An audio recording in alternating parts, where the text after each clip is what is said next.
Today, we are going to talk about roles, as in the people that you will interact with as a copywriter. Now, not in every situation, right, Kate?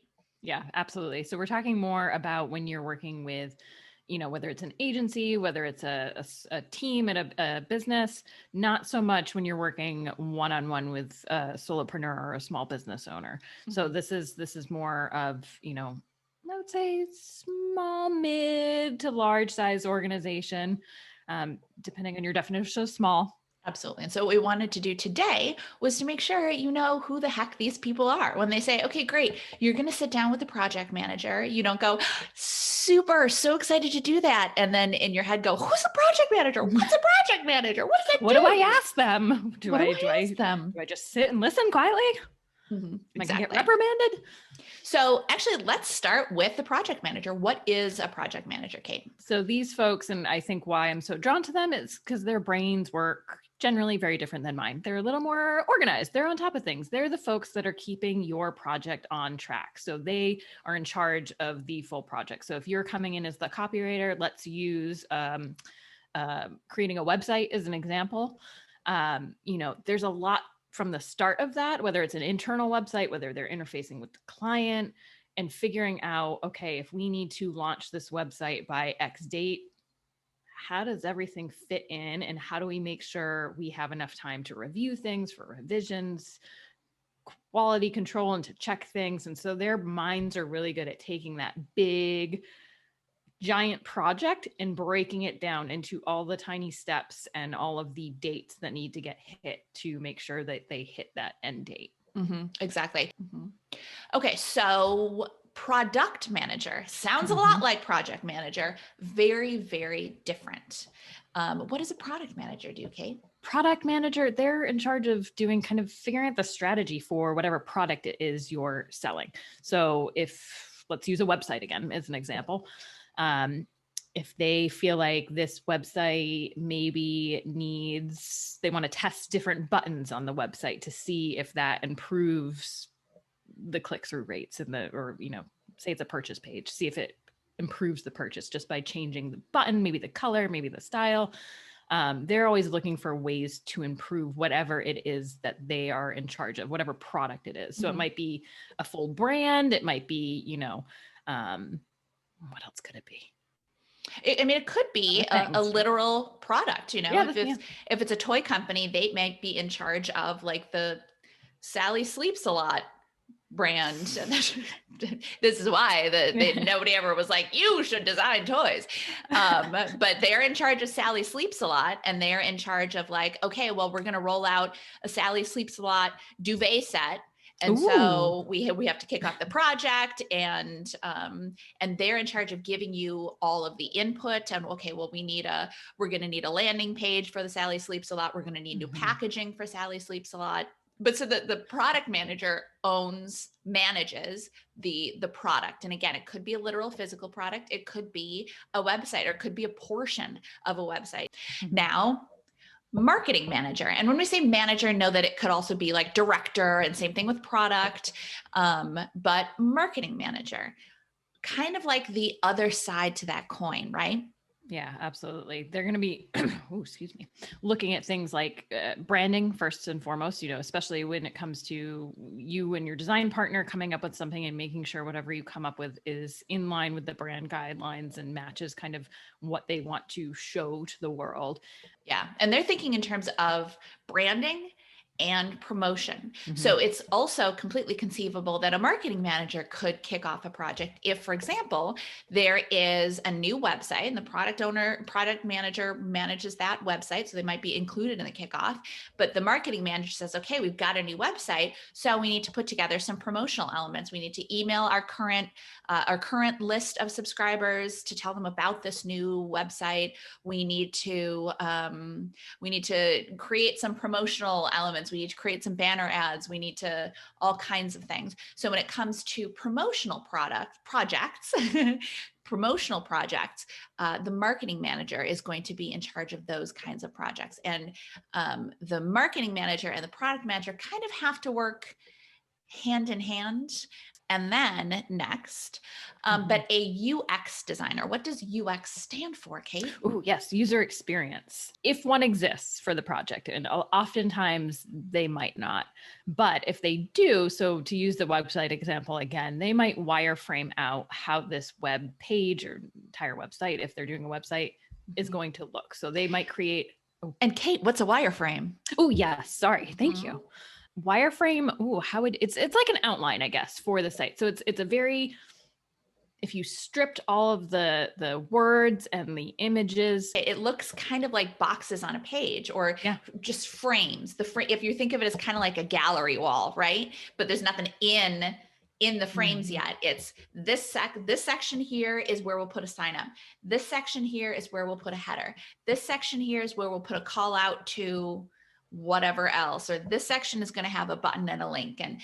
And especially with a more complicated website, to go back to an Amazon or something, can you imagine how complicated it is to design those websites? So it's kind of like going in with a map, and then you and your designer will go in and fill in those sections. So a UX designer really helps you think through all of the entire user experience, which, yes, it probably should be UE, but it's in the industry, it's UX. So your designer, I think designer is probably a little bit clearer. And we even recorded a whole podcast episode about it. So we definitely recommend you go check that out. We recorded it with one of our friends, Yoav, who Kate and I both had the opportunity to work with. He's a fantastic designer and gives a lot of insight in that episode. But your designer, and I should say your designers potentially, because there are often more designers on a team than there are copywriters. Yeah, absolutely. There are some scenarios where that's a little bit different. If it's a very copy heavy company or something along those lines, but generally you'll find that you have more designers. But that's kind of fun because then you get to work with different designers on different projects. Yeah, absolutely. And then above that, creative director. Yes, this is generally, if there one exists, they'll probably be the person you're reporting to. They'll also be a great resource. These will be folks that can see the big picture, have probably, think of things that maybe you wouldn't have. They'll be giving you the first round of feedback, and frankly, even the second round of feedback, depending on the project, before you get to the creative review with the other stakeholders we mentioned, like the marketing manager, the product manager. And they'll push it to a place that, frankly, you don't want to push it to you on your own and can't push it to you on your own. A good creative director, even if they come up even if they have a design background, by the time they get to the creative director level, they have a good understanding of copy and they can give good feedback on copy. And remember too, it's a creative director. So they're not often going to hop in and actually like redesign something or rewrite something. That's not really their role. And I've had some good creative directors that have come from a copy background too. And they have a really great mastery of copy, but still have a good understanding of design. So they can give feedback on both of them. And you might also have, beyond the creative director, an associate creative director, an ACD. And so generally you might find there are actually more copywriters in these roles. You might have a copywriter ACD, you might have a design ACD. And so these folks can really help you kind of refine and still push you kind of in certain ways as the creative director. They're not going to have the ultimate kind of decision-making authority over the creative, but they will be able to they're in this in-between thankless role. I really appreciate ACDs. And then actually, before we leave the creative team to talk about other roles, you might work with other copywriters. There's certainly teams that are big enough that have multiple designers and multiple copywriters. Yeah. And depending on how they structure it too, you might have junior copywriters, senior copywriters, a copy manager, potentially. You might report to another copywriter, or you might have to collaborate with other copywriters on a certain project. And obviously, if you're not working on a project with them, still using them as a resource to bounce ideas off of.